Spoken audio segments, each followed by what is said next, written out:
সাহাবায়ে কেরাম বললেন, ইয়া রাসূলুল্লাহ, যারা নাকি দিন রক্ষার জন্য, ইসলামকে প্রতিষ্ঠার জন্য, জুলুমকে দূরীভূত করার জন্য আল্লাহর রাস্তার মধ্যে জিহাদ করবে, আল্লাহর রাস্তায় যে তারা শহীদ হবে তারাই তো শহীদ।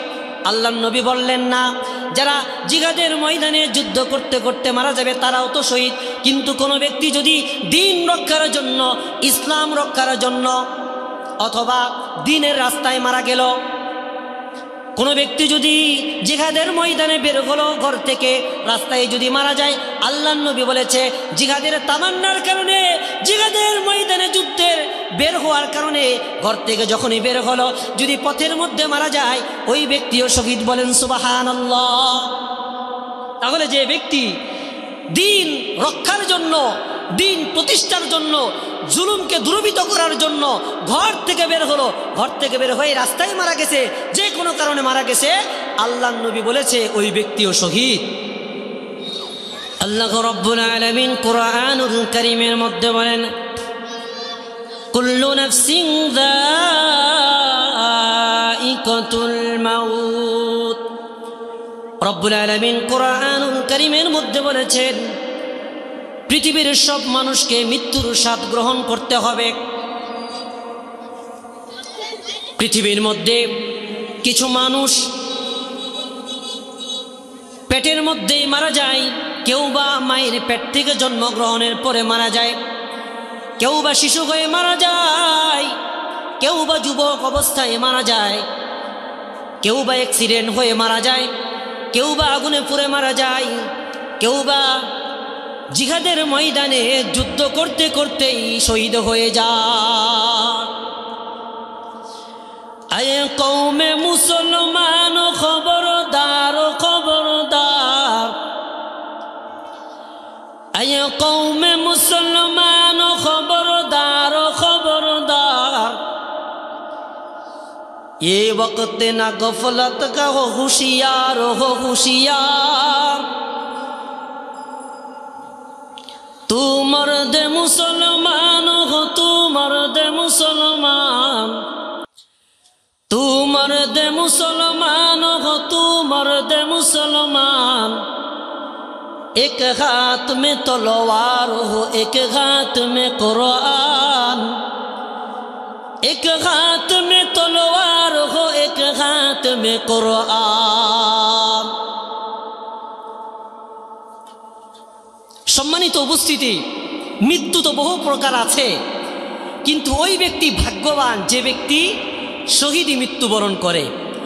মানুষ অসুস্থ হয়েও মারা যায়, অ্যাক্সিডেন্ট হয়েও মারা যায়, কেউ বা জিহাদের ময়দানেও মারা যায়।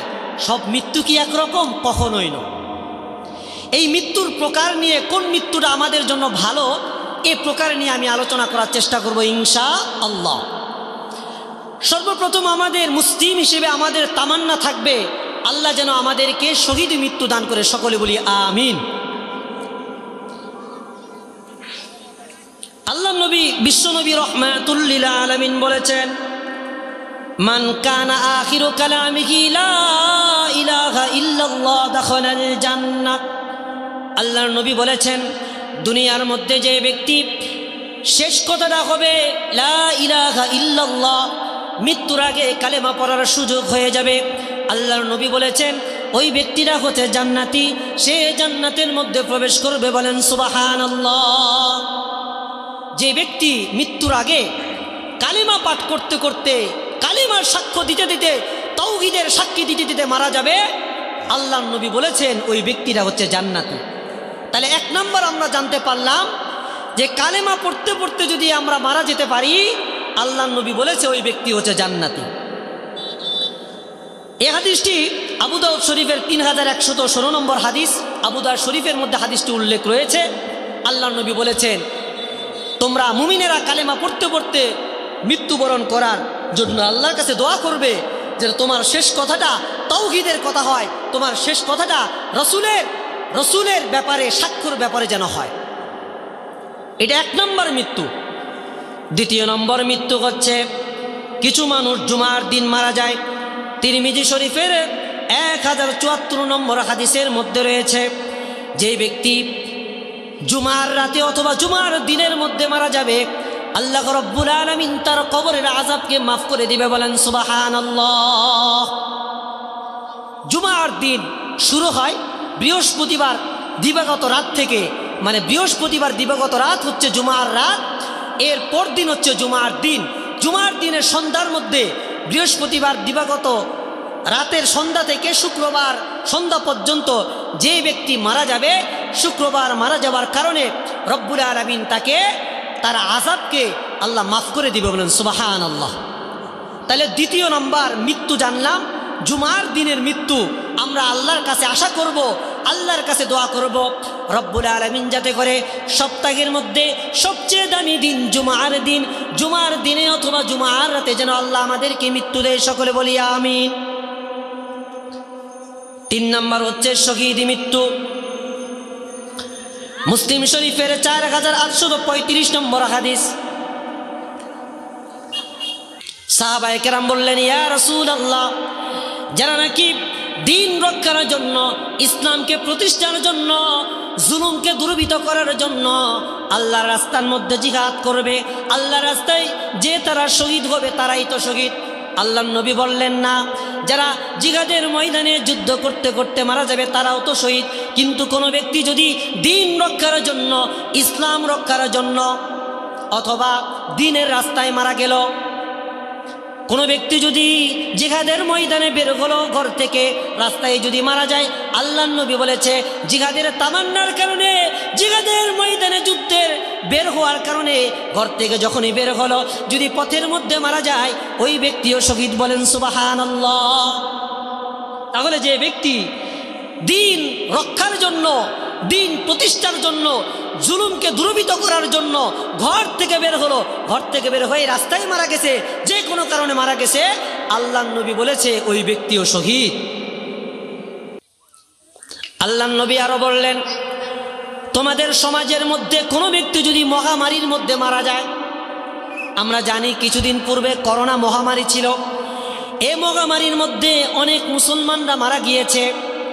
আল্লাহর নবী বলেছে, তোমাদের সমাজের মধ্যে কোনো ব্যক্তি যদি মহামারীর মধ্যে মারা যায়, মহামারীর মধ্যে মারা যাওয়ার কারণে, সেটা যে কোনো মহামারী হোক না কেন, আল্লাহর নবী বলেছেন মহামারীর মধ্যে মারা যাওয়ার কারণে রব্বুল আলামিন তাকেও শহীদের মর্যাদা দান করবে, বলেন সুবহানাল্লাহ।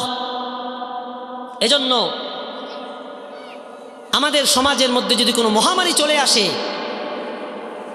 আমি যদি এই মহামারীর মধ্যে মারা যাই, সেটা করোনা হোক, সেটা ডেঙ্গু যদি মহামারী আকার ধারণ করে, অথবা জ্বর মহামারী আকার ধারণ করে, যে সবাই মারা যাচ্ছে গ্রামের, ডায়রিয়াতে বহু মানুষ মারা যাচ্ছে সমাজের, এই মৃত্যুতে যদি আমিও মৃত্যুবরণ করি, এই রোগে যদি আমিও মৃত্যুবরণ করি যেটা মহামারী আকার ধারণ করে, আল্লাহর নবী বলেছেন এই মহামারীতে যে ব্যক্তি মারা গেলেও সেও শহীদ, এবং যে ব্যক্তি শহীদ তার জন্য রয়েছে জান্নাত, বলেন সুবহানাল্লাহ।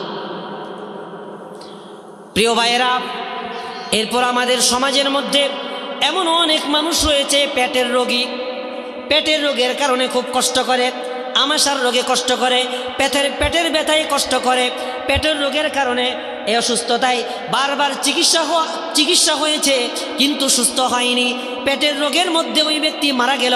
আল্লাহর নবী বলেছেন পেটের রোগের কারণে মারা যাওয়ার কারণে ওই ব্যক্তিও শহীদ, আর যে ব্যক্তি পেটের রোগে মারা গেল শহীদ, আর শহীদের জন্য রয়েছে জান্নাত, বলেন সুবহানাল্লাহ।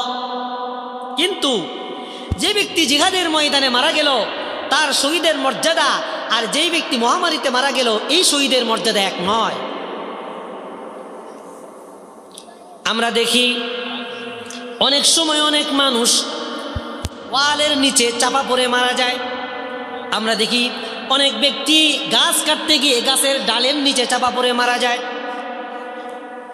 বুখারী শরীফের 652 নম্বর হাদিসের মধ্যে উল্লেখ রয়েছে, সমাজের কোনো ব্যক্তি যদি কোনো ওয়ালের নিচে মারা গেল, চাপা পড়ে মারা গেল, কোনো দেয়ালের নিচে চাপা পড়ে মারা গেল, অথবা তার উপরে ডাব পড়ে মারা গেল, কোনো জিনিস পড়ে গেলে মারা গেল, কোনো ব্যক্তি চলাফেরার পথে তার শরীরের ওপর কোনো দেওয়াল লেগে ব্যক্তি মারা গেল, দেওয়াল পড়লো, মাথার মধ্যে কোনো কিছু পড়ে সে মারা গেল, অথবা ভারী কোনো জিনিস মাথার উপর পড়ে ওই ব্যক্তি মারা গেল, আল্লাহর নবী বলেছেন যে ওই ব্যক্তিও শহীদ, বলেন সুবহানাল্লাহ।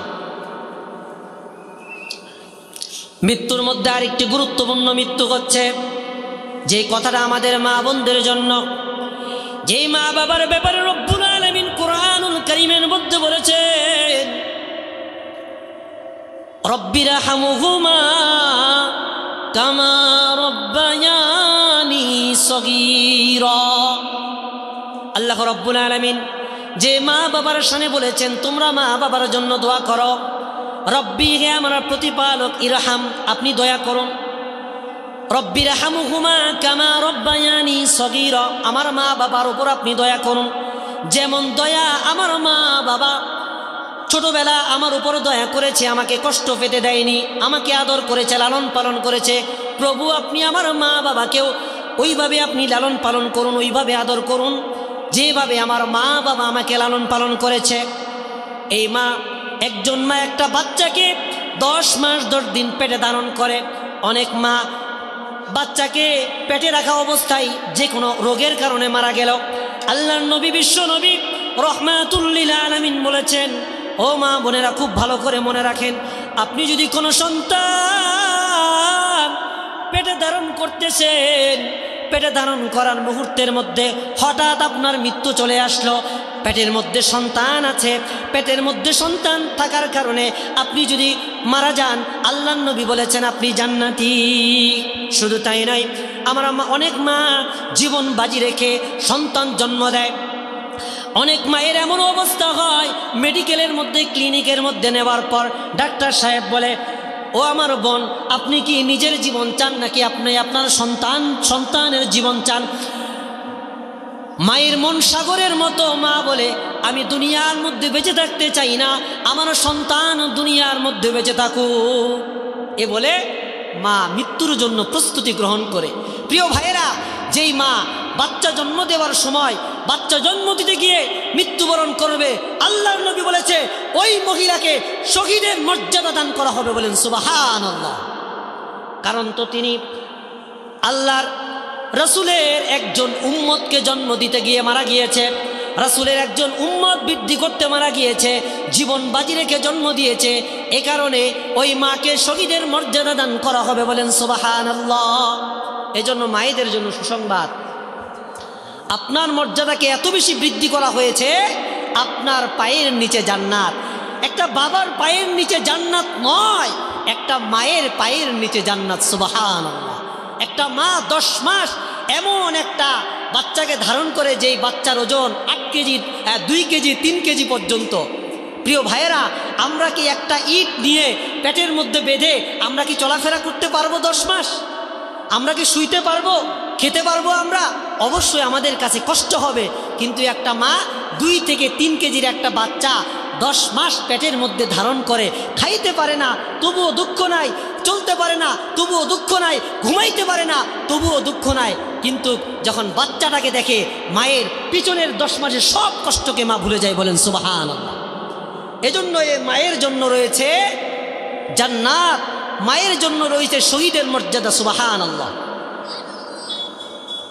প্রিয় ভাইয়েরা, এবার আমরা সমাজের মধ্যে দেখি কিছু ভাইয়েরা বাড়ির মধ্যে আগুন লেগেছে, বাড়ির মধ্যে আগুন লাগার কারণে সেই আগুনের মধ্যে কি হয়ে গেল, ব্যক্তিরা পুড়ে মারা গেল। কিছুদিন পূর্বে আমাদের দেশের মধ্যে উত্তরা একটা স্কুল অ্যান্ড কলেজের মধ্যে আমরা দেখেছি, একটা স্কুলে কলেজের মধ্যে বিমান পড়ে যাওয়ার কারণে, বিমান আগুন লেগে যাওয়ার কারণে ওই স্কুল অ্যান্ড কলেজের অনেক ছাত্র এবং অনেক ছাত্রী মৃত্যুবরণ করেছে, অনেক টিচার মৃত্যুবরণ করেছে। আল্লাহর নবী, বিশ্বনবী রাহমাতুল লিল আলামিন বলেছেন, নাসাই শরীফের 1846 নম্বর হাদিস, এই হাদিসের মধ্যে আল্লাহর নবী বলেছেন, সমাজের মধ্যে কোনো ব্যক্তি যদি আগুনে পড়ে মারা যায়, আল্লাহ রাব্বুল আলামিন তাকে শহীদের মর্যাদা দান করবে। বলেন সুবহানাল্লাহ। আমাদের সমাজের মধ্যে কাউকে যদি আমরা দেখি যে বাড়িতে আগুন লেগেছে, আগুন লাগার কারণে ওই ব্যক্তি পুড়ে মারা গেল, প্রতিষ্ঠানের মধ্যে আগুন লেগে কোনো ব্যক্তি মারা গেল, বাজারের মধ্যে আগুন লাগার কারণে কোনো ব্যক্তি মারা গেল, অথবা আগুনে পুড়েছে কিছুদিন পর মারা গেল, বলা হয়েছে ওই ব্যক্তি হচ্ছে শহীদ, আর শহীদের স্থান এবং মর্যাদা হচ্ছে জান্নাত। বলেন সুবহানাল্লাহ। এবার আমাদের সমাজের মধ্যে অনেক সময় আমরা দেখি আমাদের পরিবারে এবং আমাদের ঘরের মধ্যে চোর আসে, আমি আমার পরিবারের সম্পদ রক্ষা করতে গিয়ে অথবা বাজারে কেউ কোনো চোর চুরি করতেছে, আমি এই সম্পদকে রক্ষা করার জন্য ঘর থেকে বের হলাম। বাজারের মধ্যে ওই চোর আমাকে কি করলো, ছুরির আঘাতে আমাকে মেরে ফেললো, অথবা আমার বাড়ির মধ্যে কোনো চোর ঢুকে গেছিল, আমি আমার সম্পদ রক্ষার জন্য যখন বের হলাম ওই চোর আমাকে মেরে ফেললো, তারা ছুরি দিয়ে আঘাত করে আমাকে মেরে ফেললো, তারা দা দিয়ে আঘাত করে আমাকে মেরে ফেললো। আল্লাহর নবী বলে, যেই ব্যক্তি সম্পদ রক্ষা করতে গিয়ে মৃত্যুবরণ করলো ওই ব্যক্তিকে আল্লাহ রাব্বুল আলামিন শহীদের মর্যাদা দান করবে। বলেন সুবহানাল্লাহ।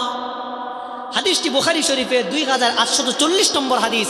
এই হাদিসের মধ্যে বলা হয়েছে যে কোনো ব্যক্তি যদি কি সম্পদ রক্ষা করার ক্ষেত্রে মারা গেল, কোনো ব্যবসায়ী হোক, কোনো কৃষক হোক, কোনো দোকানদার হোক, ঘরের কোনো ব্যক্তি তার সম্পদ রক্ষা করতে গিয়ে মারা গেল, আল্লাহর নবী বলেছে সেই ব্যক্তি শহীদ। সুবহানাল্লাহ। এবার আমরা অনেক সময় দেখি আমার সন্তান অসুস্থ হয়েছে, আমার সন্তানকে আমি চিকিৎসা দেওয়ার জন্য হাসপাতালে নিচ্ছি, অথবা সন্তানকে চিকিৎসা দেওয়ার জন্য আমি গাড়িতে করে যাচ্ছি, কিন্তু যে কোনো কারণে গাড়িটা রাস্তায় অ্যাক্সিডেন্ট হয়ে গেল, রাস্তায় অ্যাক্সিডেন্ট হয়ে আমার সন্তান দুনিয়াতে অসুস্থ হয়ে বেঁচে থাকলো, আর আমি দুনিয়া থেকে বিদায় নিয়ে নিলাম। এমন হয় কিনা বলেন? ছেলে অথবা মেয়ে অথবা স্ত্রীকে চিকিৎসার জন্য যাচ্ছিল অ্যাম্বুলেন্সে, অ্যাম্বুলেন্স অ্যাক্সিডেন্ট হয়ে সন্তান অথবা স্ত্রী বেঁচে থাকলো, আর যে অভিভাবক নিয়ে যাচ্ছে সেই মারা গেল।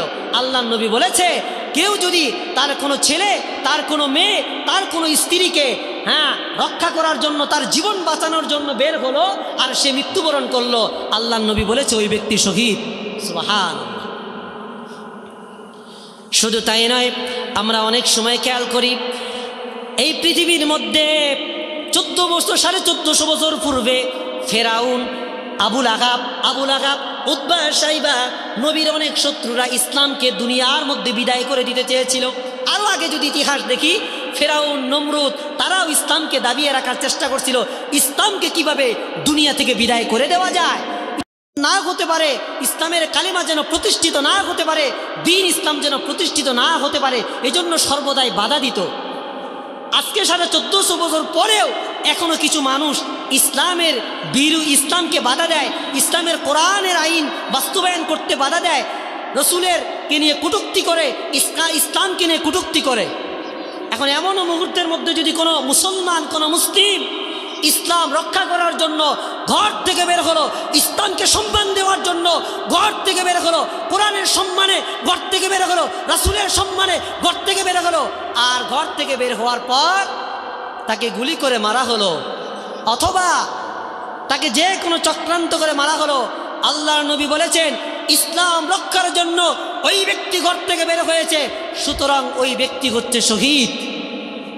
তাহলে ইসলাম রক্ষার জন্য যদি আমরা ঘর থেকে বের হয়ে রাস্তায় মারা গেলাম অথবা ময়দানে মারা গেলাম, কোরআন রক্ষার জন্য, দ্বীন রক্ষার জন্য, রসুলের সম্মান দুনিয়ার মধ্যে টিকিয়ে রাখার জন্য, আল্লাহর নবী বলেছেন ওই ব্যক্তি শহীদ। সুবহানাল্লাহ। তাহলে দ্বীন ইসলামকে রক্ষা করার জন্য সর্বোচ্চ চেষ্টা করতে হবে।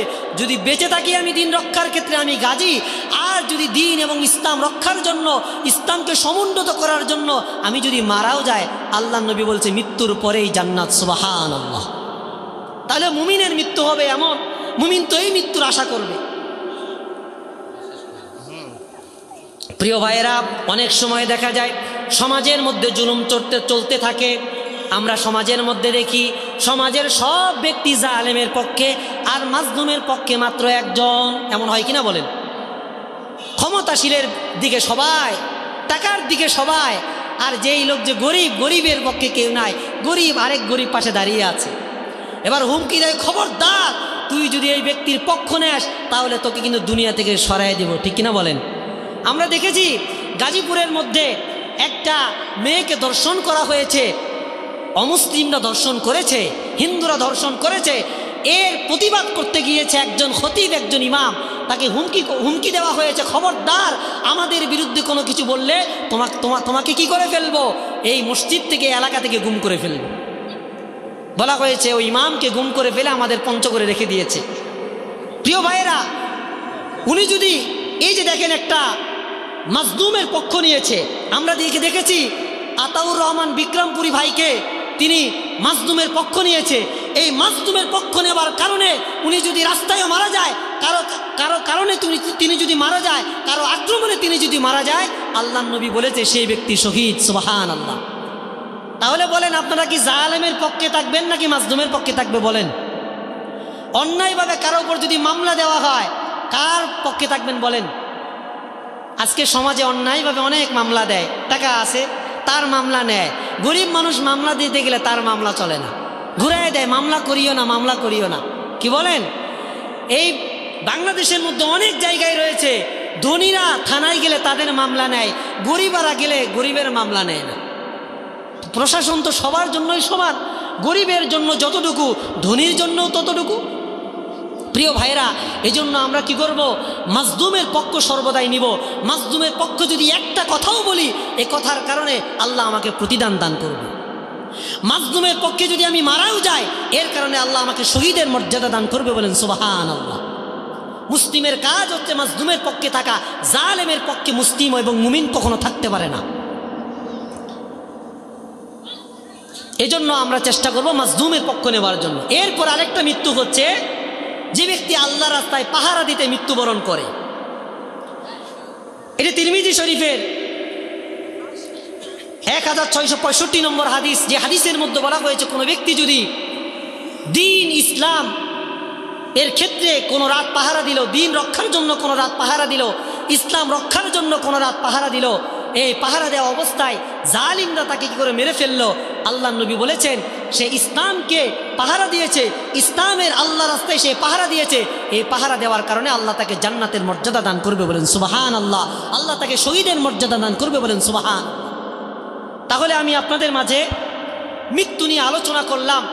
এই পৃথিবীর মধ্যে আমাদের সকলকেই মৃত্যুবরণ করতে হবে, কারণ কবি বলেছেন মৌতু কাসিন কুল্লু নাসিন শারিবু কবরু বাইতিন কুল্লু নাসিন দাখিলু। মৌত এমন একটা পেয়ালা, যে পেয়ালা আমাদের সকলকে পান করতে হবে। কি বলেন? যারা ক্ষমতার বাহাদুরি দেখায়, যারা সম্পদের বাহাদুরি দেখায়, আমি তাদেরকে বলবো তোমরা ফেরাউনের দিকে খেয়াল করো, নমরুদের দিকে খেয়াল করো, উতবার দিকে খেয়াল করো, সাইবার দিকে খেয়াল করো, আবু লাহাবের দিকে খেয়াল করো। তারাও দুনিয়াতে থাকতে পারেনি, তোমরাও দুনিয়াতে থাকতে পারবে না। ঠিক কিনা বলেন? এজন্য ভাই টাকার বাহাদুরি দেখায়েন না, ক্ষমতার বাহাদুরি না দেখায় আমরা এই দুনিয়া থেকে আমাকেও যেতে হবে, আপনাকেও যেতে হবে। এই পৃথিবীর মধ্যে আমি মনে করি একটা নসিহা, একটা উপদেশ কেউ যদি মানে, তার জীবন পরিবর্তন হয়ে যাবে। একটা উপদেশ শুধু মানবে সারা জীবন, একটা কথা শুধু মনে করবে যে আমাকেও মরতে হবে, আমাকেও কি করতে হবে। মা বোনদেরকে বলতেছি, মা বোনেরা একটা ওয়াজ প্রত্যেক রাতে স্মরণ করে ঘুমাবেন যে আমাকেও মরতে হবে। হয়তো আমার কাফনের কাপড়টা বসুনিয়া হাটের বাজারে চলে আসছে,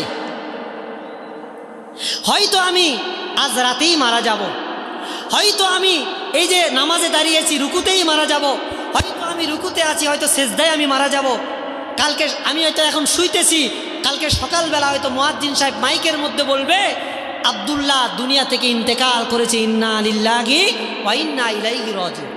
প্রিয় ভাইরা, মৃত্যু কাউকে বলে আসে না, মৃত্যু বলে আসার জিনিস না। এজন্য আমরা অনেক যুবক ভাবি এখনই নামাজ পড়ে কি করব, এখন তো জওয়ান, আমি যখন বৃদ্ধ হব তখন নামাজ আদায় করব। অনেক যুবক আমরা ভাবি এখনই হজ করে কি করব, যখন বুড়া হয়ে যাব হজ করে নিজের নামের শুরুতে আলহাস লাগিয়ে দিব। অনেক যুবকেরা আমরা ব্যবসা করি, জাকাত দেই না বলি এখন জাকাত দিব না, আরেকটু বৃদ্ধ হয়ে ব্যবসাটা আরেকটু বাড়ুক আমি জাকাত দিব। অনেক ভাইয়েরা আমরা ভাবি এখন রোজা রাখবো না, এখন তো জোয়ান আছি, জোয়ানের সময় আনন্দ করার সময়, আর বুড়া হইলে আমি কি রোজা রাখবো। প্রিয় ভাই আমার, আপনি কি বৃদ্ধ হতে পারবেন? আপনি কি জানেন? এই নিশ্চয়তা কি আপনার আছে? আছে বলেন, কার কার আছে? কারোরই নাই। প্রিয় ভাইয়েরা, এই জন্য মৃত্যুর জন্য আমরা সর্বদাই প্রস্তুত থাকবো ইনশাআল্লাহ। এই জন্য আমরা আল্লাহর কাছে দোয়া করব। আমি কয়েকটা মৃত্যুর কথা বললাম। এক নাম্বার হচ্ছে আমরা আল্লাহর কাছে সর্বদাই দোয়া করব, আশা করব আল্লাহ আমাকে যেন শহীদই মৃত্যু দেওয়া হয়, আমি যেন আপনার রাস্তায় শহীদ হতে পারি। সকলে বলি আমিন। এবং যে ব্যক্তি এক নাম্বার মৃত্যু হচ্ছে শহীদি মৃত্যু। শহীদের মধ্যে অনেক প্রকার রয়েছে। এক নাম্বার যে জিহাদ করতে করতে মারা গেল, আল্লাহ রাস্তার মধ্যে মারা গেল। দুই নাম্বার হচ্ছে যে ব্যক্তি আল্লাহর রাস্তায় বের হয়েছে, আল্লাহর রাস্তায় মারা গেল। অথবা যেই ব্যক্তি কি মাজলুমের পক্ষ নিল, মাজলুমের পক্ষ নেওয়ার কারণে সে মারা গেল। অথবা যেই ব্যক্তি দ্বীন ইসলাম রক্ষা করার জন্য, কোরআন রক্ষা করার জন্য, কোরআনের মর্যাদা রক্ষা করার জন্য মারা গেল, ওই ব্যক্তি শহীদ। তাহলে এক নাম্বার যেই ব্যক্তি আল্লাহ রাস্তায় শহীদ হলো, আল্লাহ জিহাদের ময়দানে। 2 নাম্বার হচ্ছে আল্লাহর রাস্তায় শহীদ হলো, পথেই শহীদ হলো। 3 নাম্বার হচ্ছে মহামারীতে যেই ব্যক্তি মারা গেল। 4 নাম্বার হচ্ছে পেটের রোগে যেই ব্যক্তি মারা গেল। 6 নাম্বার হচ্ছে আগুনে পুড়ে যেই ব্যক্তি মারা গেল। 7 নাম্বার হচ্ছে যেই মহিলা বাচ্চা জন্ম দিতে মারা গেল। 8 নাম্বার হচ্ছে যেই ব্যক্তি ইসলাম রক্ষার জন্য মারা গেল, সেও শহীদ। 9 নম্বর হচ্ছে যেই ব্যক্তি তার পরিবারের কোনো সদস্য রক্ষা করার জন্য মারা গেল, সেও শহীদ। যেই ব্যক্তি আল্লাহ রাস্তায় পাহারা দিতে গিয়ে মারা গেল, ওই ব্যক্তিও শহীদ। যেই ব্যক্তি দান করার আল্লাহ রাস্তায় দান করছে, দান করার কিছুক্ষণ পরে মারা গেল, আল্লাহ নবী বলছে তাকেও আল্লাহ পাক জান্নাত দান করবে, তার মৃত্যুও ভালো। এবং আরেক প্রকার মৃত্যু হচ্ছে শুক্রবারের দিনের মৃত্যু। এবং মৃত্যুর সময় কি কালেমা পড়ার, এটা আরেকটা ভাগ্যবান, এটা আরেকটা ভালো মৃত্যু। যাই হোক, মৃত্যু নিয়ে আমি আপনাদের মাঝে কিছু আলোচনা করলাম। আল্লাহ রাব্বুল আলামিন আমাদেরকে আমরা যেন সাধারণ মৃত্যু আমাদের না হয়। এই যে শহীদের মৃত্যুর যে প্রকারগুলো আছে, এবং যেই মৃত্যুটা আল্লাহর কাছে মর্যাদাপূর্ণ, যেই মৃত্যুটা আল্লাহর কাছে দামি, এই মৃত্যু যেন আমাদেরকে দান করে। আরেকটা শেষ কথা হচ্ছে আপনাদের প্রতি, আমরা প্রত্যেকে শোয়ার আগে একবার মৃত্যুর কথা স্মরণ করে আমরা ভাববো যে আমি তো মারা যাচ্ছি, আমি তো মারা গেলাম। মসজিদ থেকে খাট আনা হলো, আমাকে গোসল করানো হচ্ছে, কেউ বা আমার জন্য পানি গরম করতেছে, কেউ বা আমাকে গোসল দেওয়াচ্ছে। এবার আমাকে নিয়ে আস্তে আস্তে কি কবরের দিকে নেওয়া হচ্ছে, যে আমি কবরের দিকে আমাকে নেওয়া হচ্ছে। কবরের দিকে নিয়ে তো আমাকে জঙ্গলে রেখে আসবে, বাজারে রেখে আসবে, ঝোপঝাড়ে রেখে আসবে, আমার কি হবে? এতটুকু যদি মনে করেন প্রিয় ভাই আমার, আপনার জন্য নামাজ আদায় করা সহজ হয়ে যাবে। তাহলে আমি কি করলাম আমার জীবনে? আমি তো মারা যাব। এজন্য আপনাদের জন্য 1 নম্বর নসিহা হচ্ছে, 1 নম্বর উপদেশ হচ্ছে, প্রত্যেক দিন আপনি যুবক হন, আপনি বৃদ্ধ হন, আপনি যুবতী হন, আপনি মহিলা হন, ছোট ভালো কন্যা। আচ্ছা, আমরা একটু সামনে আগে আসি, সামনে একটু আগে আসি ভাই, আমরা একটু সামনের দিকে আগে আসি ভাই। কোরআনের মাহফিলকে, কোরআনের আয়োজনকে সৌন্দর্যমণ্ডিত করার জন্য সামনের দিকে এগিয়ে আসি ভাই। আমি আপনাদেরকে আবেদন করছি ভাই, আসবেন না? আসবেন না ভাই? সবাই আসবেন। বাহিরে যারা আছি আমরা এগিয়ে আসি ভাই, আমরা মাহফিলের প্যান্ডেলের মধ্যে চলে আসি। আমরা কখন আর মাহফিল শুনবো? এই রাতের বেজে গেছে প্রায় 8:30। আমরা কি রাতের 1টা-2টা পর্যন্ত মাহফিল শুনবো? আমাদের সমাজে একটা মন্দ অভ্যাস হচ্ছে, আমরা মাহফিলে আসি রাত 10টার পর, রাত 11টার পর, ঠিক কিনা বলেন? মাহফিল শুরু হবে মাগরিবের পর থেকেই, রাত 9টার মধ্যে মাহফিল শেষ হয়ে যাবে। এটাই প্রকৃত নিয়ম। তাহলে আমি ফজরের সালাত আদায় করতে পারবো, তাহাজ্জুদের সালাত আদায় করতে পারবো। আর আমরা মাহফিল শেষ করি রাত 2টায়, তাহাজ্জুদও কাজা, ফজরের নামাজও কাজা, কি বলেন? আর যাই হোক প্রিয় ভাইয়েরা, আমি যেটা বলতেছিলাম, আমি আপনাদের সকলকে অনুরোধ করব, মৃত্যুকে প্রত্যেক দিন একবার করে মনে করেন। ইনশাআল্লাহ আপনার জন্য আমল করা, আপনার জন্য নামাজ আদায় করা, আপনার জন্য ভালো কাজ করা অনেক সহজ হয়ে যাবে। কখনো মনের মধ্যে আশ্রয় না দেওয়া যে আমি বৃদ্ধ হয়ে মারা যাব, বৃদ্ধ হব, তখন নামাজ পড়ব, তখন মরবো, অসুখ হবো, বিছানায় পড়বো, এরপর মারা যাব। প্রিয় ভাই আমার, আপনি যখন বিছানায় পড়বেন আপনার তো হুঁশে থাকবে না, কখন আপনি কালেমা পড়বেন বলেন? আপনি কোন দিক দিয়ে পায়খানা করে ফেলবেন, কোন দিক দিয়ে প্রসাব করে ফেলবেন, কোন দিক দিয়ে আপনি কি বলতেছেন মুখ দিয়ে? আপনি কি বিছানায় পড়লে আপনার তো ব্রেনই ঠিক থাকবে না। এই জন্য এমন মৃত্যু থেকে আমরা আল্লাহর কাছে পানা চাইব, যেই মৃত্যুটা ইসলাম শরিয়া কর্তৃক মৃত্যু হয় না। আরেকটি আমাদের সবচেয়ে খারাপ অভ্যাস হচ্ছে, আমরা মৃত্যুর সময় হুজুরকে নিয়ে এসে তওবা করাই, কি বলেন? মৃত্যুর পরে হুজুরকে ডাকি। আমি আপনাদেরকে বলবো, আপনি আপনার বাড়িতে মৃত্যুর আগেই অনেক সুস্থ থাকা অবস্থায় হুজুরকে ডাকেন। আপনি অসুস্থ হয়ে হুজুরকে ডাকিয়েন না, মৃত্যুর বিছানা পড়ার পর হুজুরকে ডাকেন না। হুজুর বলবে লা ইলাহা ইল্লাল্লাহ, আপনি আরেকটা বলবেন। আপনি মৃত্যুর আগে, আপনি মরার আগে তওবা করতেছেন। আরে প্রিয় ভাই আমার, আপনার তওবা তো প্রয়োজন ছিল জোয়ান অবস্থায়, আপনার তওবা তো প্রয়োজন ছিল সুস্থতা অবস্থায়। আপনি সুস্থতা অবস্থায় তওবা করেন না, আর মরার আগে বিছানায় পড়ার পরে বলে হুজুরকে এনে তওবা পড়াও, তওবা করাও। আপনাদের আলোচনা চালাবো? আচ্ছা, আমাকে ইঙ্গিত দিয়ে, তাহলে আমি ঠিক আছে। তাহলে আমাদের সমাজের মধ্যে মৃত্যুর পূর্বে একটি মন্দ অভ্যাস হচ্ছে কি, আমরা যখন বিছানায় পড়ে তখন মুয়াজ্জিন সাহেব ইমাম সাহেবকে এনে আমরা কি করি, কয় আমার বাবাটাকে হুজুর তওবা করান, সারা জীবন নামাজ পড়তে পারে নাই, সারা জীবন রোজা রাখতে পারে নাই, এক তওবায় তার সব কি গুনাহ মাফ হবে বলেন? হবে বলেন? আপনার বাবার জন্য তো তওবা ছিল কখন? যুবক অবস্থায় আপনার বাবার জন্য তওবার প্রয়োজন ছিল। আপনার বাবা মৃত্যুর পরে খাট আনবে কেন? মৃত্যুর আগেই তো তাকে মসজিদে যাওয়ার প্রয়োজন ছিল। কি বলেন? মসজিদে গিয়ে খাটটা বারবার দেখতো, তাহলে মৃত্যুর কথা মনে হতো, মৃত্যুর ভয় আসতো।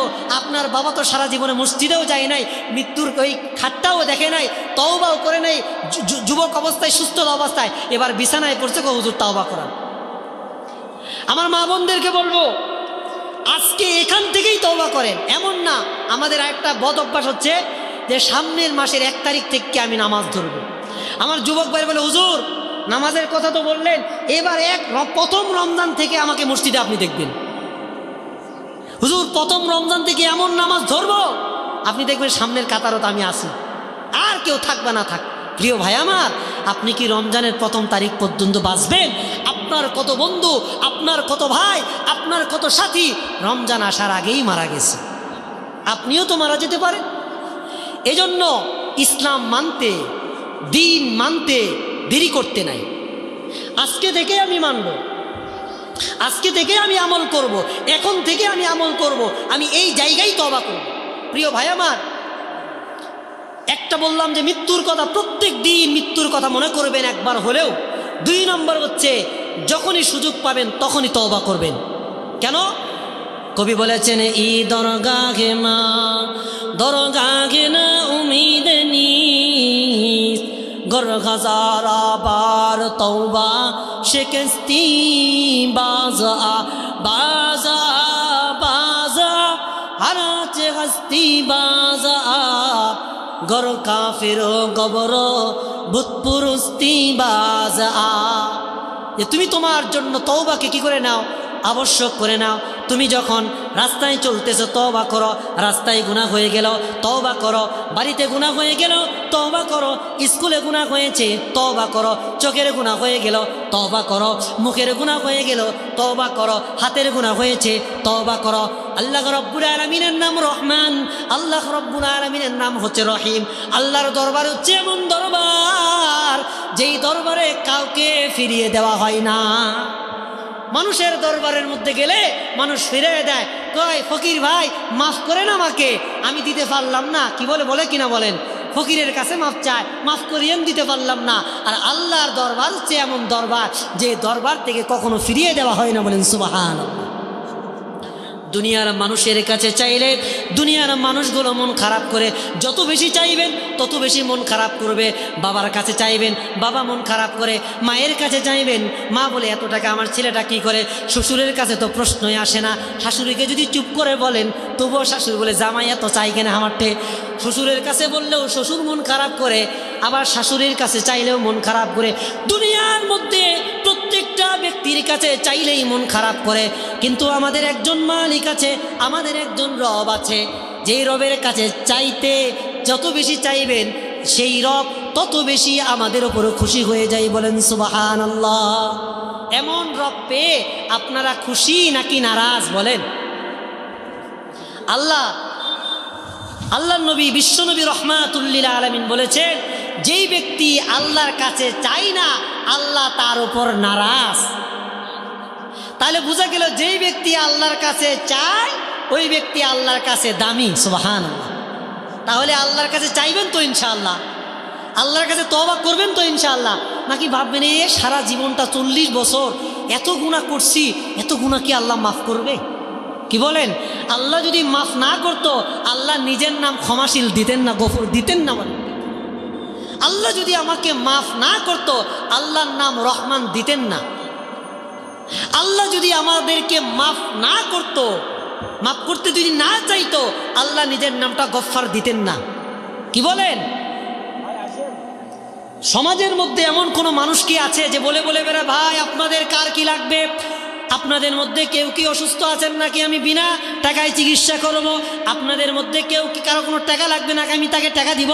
আপনাদের মধ্যে কারো সন্তান লাগবে নাকি সন্তান দিব? দুনিয়ার কেউ এমন কি ঘোষণা দেয়? কিন্তু আমাদের রব, আমাদের মালিক, যখন রাত্র শেষ হয়ে যায় আল্লাহ রাব্বুল আলামিন শেষ আসমানের মধ্যে কুদরতিভাবে এক আওয়াজ সমাজের মধ্যে দিয়ে দেয়, ও আমার বান্দারা, তোমাদের মধ্যে কে আছো অসুস্থ আছো আমার কাছে চাও, আমি আল্লাহ তোমাকে সুস্থ করে দিব। তোমাদের মধ্যে কে আছো সন্তানাগারা, আমি আল্লাহর কাছে চাও, আমি আল্লাহ তোমাকে সন্তান দিব। তোমাদের মধ্যে কে আছো ভাবি, আমি আল্লাহর কাছে চাও, আমি আল্লাহ তোমার অভাবগুলো দূর করে দিব। তোমাদের মধ্যে কে আছো ঋণগ্রস্ত, তুমি আমার কাছে চাও, আমি তোমার ঋণগুলোকে পরিশোধ করে দিব। বলেন সুবহানাল্লাহ। এজন্য একটা কথা বলি আপনাদেরকে, সমাজের মধ্যে যারা মানুষের কাছে চায় তাদের থেকে বরকত দূর হয়ে যায়। যারা ফকির ভিক্ষা করে, যদি সামর্থ্য থাকা সত্ত্বেও তার কোনোদিন ঘরে বরকত থাকবে না। কেন? মানুষের কাছে যখন চায় আল্লাহ নারাজ হয়ে যায়। সামর্থ্য আছে তার জন্য ভিক্ষা ছিল না। এখন দেখা যায় আমরা ভালো মানুষগুলো ভিক্ষুক সেজে, প্রতিবন্ধী সেজে আমরা ভিক্ষা করি। খবরদার, আপনি আপনার প্রয়োজনে আগে আল্লাহর কাছে চাইবেন। সমাজের কিছু মানুষ আমরা সন্তানের প্রয়োজন হলে আমরা মাজারের কাছে যাই বলি। বলেন ওই মাজারকে কে ওই মাজারওয়ালাকে কে বানাইছে বলেন? হ্যাঁ, ওই মাজারওয়ালাকে সন্তান কে দিছে বলেন? আর ওই মাজারওয়ালা তো নিজেই নিজের সন্তান আনতে পারে নাই, আল্লাহই তো তাকে সন্তান দিছে। তাহলে আপনি কার কাছে সন্তান চাচ্ছেন? সন্তান দেওয়ার মালিককে বলেন। আল্লাহ বলেছে ইয়াহাবু লিমান ইয়াশাউ ইনাসাও ওয়া ইয়াহাবু লিমান ইয়াশাউ যুকুর। আল্লাহ বলে আমি যাকে চাই ছেলে দেই, আমি যাকে চাই মেয়ে দেই। আল্লাহ বলে আমি যাকে চাই ছেলেও দেই না, মেয়েও দেই না। কি বলেন? এখান থেকে আরেকটা কথা বলি, আজকে আমাদের সমাজের মধ্যে যদি মেয়ে সন্তান হয় কপালের মধ্যে ভাঁজ পড়ে যায়, ঠিক কিনা বলেন? হ্যাঁ, মহিলারা আছে, মহিলা কথা ঠিক কথা কইছে নেলা। আচ্ছা বলুন ভাই, আপনার স্ত্রীর গর্ভে আল্লাহ দুটো মেয়ে দিছে, এটা কি আপনার স্ত্রীর কোনো ক্ষমতা আছে ছেলে জন্ম দেওয়ার? তাহলে কেন আপনি আপনার স্ত্রীকে দোষারোপ করেন? প্রিয় ভাই আমার, একটা হাদিস শুনেন। আল্লাহর নবী, বিশ্ব নবী রহমাতুল লিল আলামিন বলেছেন, তোমাদের মধ্যে যার দুইটা মেয়ে সন্তান থাকবে, আল্লাহর নবী বলেছে এই দুই আঙ্গুল যেমন একসাথে আছে, দুনিয়ার মধ্যে কারো যদি দুটা মেয়ে থাকে, দুইটা কন্যা সন্তান থাকে, কন্যা সন্তানকে যদি কোরআনের জ্ঞান দেয়, ইসলামের জ্ঞান দেয় এবং সঠিক জায়গায় সৎ ছেলের কাছে যদি বিয়ে দেয়, টাকাওয়ালার কাছে না। কি বলেন? আজকে তো আমরা ছেলে টাকাওয়ালা হলে বিয়ে দেই, না হলে বাস ছেলে সৎ, টাকা নাই না বিয়ে দিব না, আমি জমি নাই না, সে সৎ হয়েছে কি হয়েছে। আর ছেলে নেশাখোর, বদমাশ, হ্যাঁ সন্ত্রাস, টাকা আছে বাবার কাছে, দাও দাও তাড়াতাড়ি বিবাহ দাও। কি বলেন? ওই মেয়ের তো সুখ পাবে না। প্রিয় ভাই আমার, সৎ ছেলে দেখে বিবাহ দিল। আল্লাহর নবী বলেছেন দুই আঙ্গুল যেমন পাশাপাশি আছে, আমি আর ওই দুই। হাদিসের সিয়াসিত্তার 6টা কিতাব থেকে কোথাও পাইলাম না যে যার দুটো ছেলে আছে সে ব্যক্তি আর রসুল জান্নাতে থাকবে, এমন কথা কোনো হাদিসের মধ্যে না, কোরআনের মধ্যেও নাই।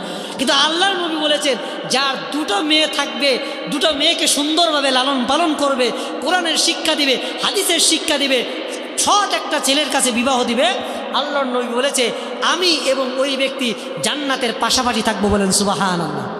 এবার বলেন ছেলে দরকার না মেয়ে দরকার? বলেন, কথা কন নাকি আপনারা? মেয়ে দরকার। এখন ঘটনা বলি, কিছুদিন গত মাসে আমি উমরায় গেলাম। উমরা যাওয়ার সময় একটা লোকের 9টা মেয়ে ছিল। কয়টা মেয়ে বলেন? কোনো ছেলে নাই, লোকটা কাজ করে খায়, গরিব অসহায়। তার মেয়েরা তাকে কাবা এবং নবীর রওজা যাওয়ার জন্য সব অর্থ দিয়েছে। বলেন সুবহানাল্লাহ। কিন্তু এই 49 জনের মধ্যে আমি একজনকে পাই নাই যে কোনো ছেলে নিজের টাকা দিয়ে বাবাকে উমরায় পাঠাইছে, কাবায় পাঠাইছে, হ্যাঁ নবীর রওজায় পাঠাইছে, মদিনায় পাঠাইছে, এমন ছেলে আমি দেখলাম না। কিন্তু মেয়েদেরকে দেখেছি, এক মেয়ে তার নিজের উপার্জন থেকে টাকা একত্রিত করে বাবাকে হ্যাঁ কাবা দেখার, মদিনা দেখার সুযোগ করে দিয়েছে। বলেন সুবহানাল্লাহ। শুনেন, আপনার ঘরে যে আপনার ছেলে আছে, আপনার ছেলে কয় না বাবা ভাত খেয়েছেন কিনা, ওই ব্যস্ত, খুব ব্যস্ত। আর যে মেয়েটা কই যে সোনাহারত বিয়ে দিছেন, ওই মেয়েটা ফোন করে, বাবা সকালে একবার ফোন করে, রাতে একবার ফোন করে, ভাত খেয়েছেন বাবা? কি দিয়ে ভাত খাইলেন? ওই মেয়ে অপরের ঘরে থেকে যদি একটু গোশতও রান্না করে বাটির মধ্যে করে এনে বাবার জন্য বাবাকে নিজ হাতে খাওয়ায়, ঠিক কিনা বলেন? কিন্তু ছেলে পাশেই বাড়ি, ছেলে পারলে বাবাকে আরো আলাদা করে দেয়, মাকে আলাদা করে দেয়, খোঁজ নেয় না বাবার। ভালো কিছু রান্না করলে বাবার জন্য পাঠাই না। প্রিয় ভাইয়েরা, এজন্য বলেন তো নবীর কয়টা ছেলে বেঁচে ছিল দুনিয়াতে? বলেন বলেন আপনারা, খালি আমি ওয়াজ করবো, আপনারা কিছু বলবেন না। নবীর কয়টা ছেলে দুনিয়াতে বেঁচে ছিল বলেন? কথা কয় না, একটাও না। আর কয়টা মেয়ে নবীর দুনিয়াতে বেঁচে ছিল বলেন? কয়টা? আরে দেখান কয়টা? 4টা। একটাকে ফাতেমা, 2 রুকাইয়া, 3 উম্মে কুলসুম, 4 জৈনব। এই 4টা মেয়ে নবীর ছিলেন। তা আল্লাহ তাআলা তো নবীর কোনো ছেলেই দুনিয়াতে বেঁচে ছিল না, তাহলে আমি কিভাবে আমি মেয়ে কন্যা সন্তানের জন্য আমি আমার স্ত্রীকে মারধর বন্ধ করি? অনেকে ওনার স্ত্রী কেন আবার মেয়ে সন্তান, যখনই মনে করেন ক্লিনিকে আছে, ক্লিনিকে থাকা অবস্থায় ফোন আসলো যে তোমার আবার মেয়ে হয়েছে, মনটা খারাপ। কিসের মিষ্টি, কিসের কি? সুস্থ হওয়ার পরে স্ত্রীর প্রতি মন খারাপ, পারলে স্ত্রীকে তালাকও দিয়ে দেয়, ঠিক কিনা বলেন? তাই কিনা বলেন? প্রিয় ভাইয়েরা, এই জন্য আল্লাহ ছেলে দিলেও আলহামদুলিল্লাহ, মেয়ে দিলেও আলহামদুলিল্লাহ। এজন্য ছেলেও দেয় আল্লাহ, মেয়েও দেয় আল্লাহ। এজন্য আল্লাহ আমাদেরকে ছেলে দেখ, মেয়ে দেখ, আল্লাহর ওপর আমরা খুশি থাকবো। আল্লাহু আকবার, আল্লাহু আকবার। বিশেষ মুফাসসিরের আগমন, শুভেচ্ছায় স্বাগতম। মাহফিলের পক্ষ থেকে লাল গোলাপ শুভেচ্ছা। লিল্লাহি তাকবীর, আল্লাহু আকবার। প্রিয় ভাইয়েরা, আমি আমার আলোচনার শিরোনামকে উল্লেখ করতেছি। দুনিয়ার মধ্যে যেভাবে আমরা জন্মগ্রহণ করেছি ঠিক তেমনিভাবে আমাদেরকে মৃত্যুবরণ করতে হবে। আমরা আল্লাহর কাছে শহীদি মৃত্যু কামনা করব। আমরা আল্লাহর কাছে 2 নম্বর কামনা করব মৃত্যুর সময় যেন কালেমা পড়তে পড়তে মৃত্যুবরণ করতে পারি। 3 নম্বর আমরা আল্লাহর কাছে দোয়া করব শুক্রবার দিন অথবা রাতে যেন মৃত্যুবরণ করতে পারি। এরপর আমরা যদি কোনো মহামারীতে মৃত্যুবরণ করি তাও আমরা শহীদ। আমরা যদি কোনো পেটের রোগে মৃত্যুবরণ করি তাও আমরা শহীদ। আমরা যদি আগুনে পুড়ে মারা যাই তো তবুও শহীদ। ইসলাম রক্ষা করার ক্ষেত্রে যদি মারা যাই তবুও শহীদ। আমরা যদি মাজলুমের পক্ষে যদি দাঁড়াই, এখানে যদি মারা যায় আমরা শহীদ। এই জন্য আসুন আমরা আল্লাহর কাছে শহীদি মৃত্যু কামনা করব এবং আমরা আল্লাহর কাছে প্রত্যেক দিন একবার করে মৃত্যুকে স্মরণ করব। 3 নম্বর হচ্ছে আমরা আল্লাহর কাছে বেশি বেশি তওবা করব। 4 নম্বর হচ্ছে আমরা আল্লাহর কাছে সব কিছু চেয়ে নিব। আল্লাহ রাব্বুল আলামিন আমাদের সকলকে তৌফিক দান করুন। ওয়া আখিরু দাওয়ানা আনিল হামদুলিল্লাহি রাব্বিল আলামিন। আসসালামু আলাইকুম ওয়া রাহমাতুল্লাহি তাআলা ওয়া বারাকাতুহু।